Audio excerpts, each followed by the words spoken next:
বন্ধুরা, আমি চলে এসেছি সেই রাজবাড়িতে, যেটি আপনার প্রায় 400 বছর আগে নির্মাণ করেছিলেন রাজা রুদ্রনারায়ণ রায় মুঘল আমলে।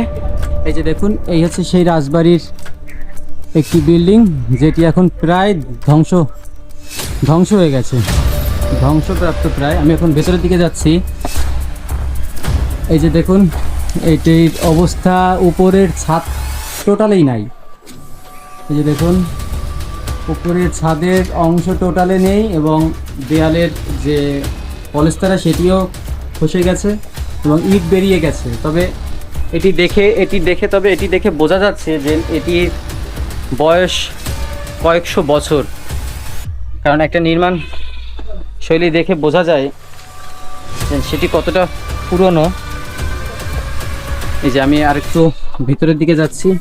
এই যে দেখুন, এটি একটি গুহার মতন দেখা যাচ্ছে, অন্ধকারে হয়তো বা দেখা যাচ্ছে না, আমি একটু আপনাদের লাইট মেরে দেখাই।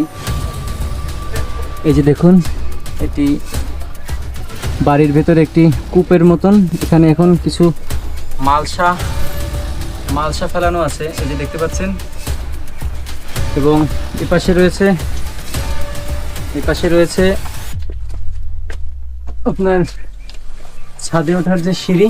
এই যে ছাদে ওঠার, এই যে দেখতে পাচ্ছেন ছাদে ওঠার সিঁড়ি, এবং এই জায়গাটি ভেঙে গেছে এখন। তো বন্ধুরা, আমরা এখন এখান থেকে বেরিয়ে সামনের দিকে যাব।